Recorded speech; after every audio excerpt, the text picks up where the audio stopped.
So for today's video, we are going to learn how to unblock the permissions of the microphone with the applications that we wanted to use online.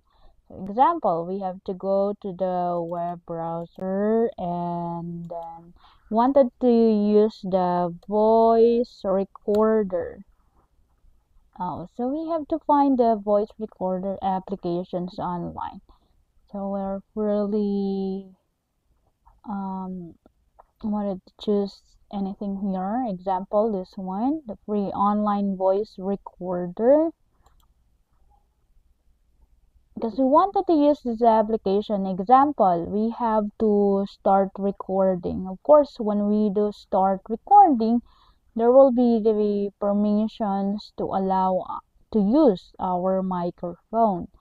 So if we click this start recording, so we can see here recorder.easyuse.com wants to use your microphone. So what might happen if we accidentally block imbes na i-allow, aksidente nating na-block. So block. So okay, and then we have to start. Okay, it seems your microphone is disabled in the browser settings.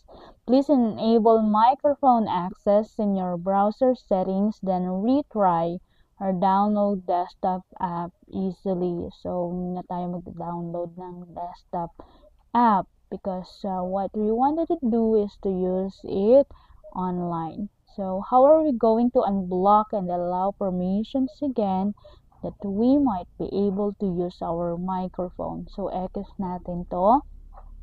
And then, pupunta tayo dito sa upper right corner. Nakikita nyo yung 3 dots. Ito yung click natin. And here below, we will find settings here. So, double click.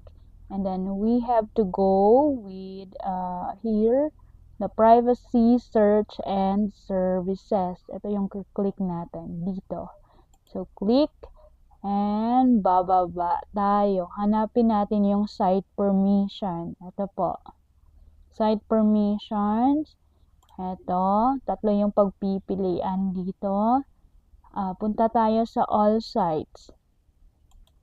Click natin. Hanapin natin yung sites na we have visited a while ago. Ano ba yung pangalan nun? Ito. Parang easy use yun. Messenger, Movave, tabi dito permissions, live.com, easyuse. Ito po. So, easyuse.com.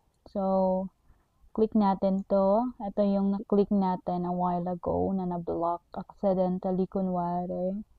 So, click and tingnan, yung microphone po naka-block. So, ang gagawin, i-allow natin. Click natin tong arrow down. So, click. Merong pagpipilian. As default, allow, block. So, allow natin yan. And finally, so, it's already allowed. Now, for easy going back here, X lang natin to. And then, ta-da!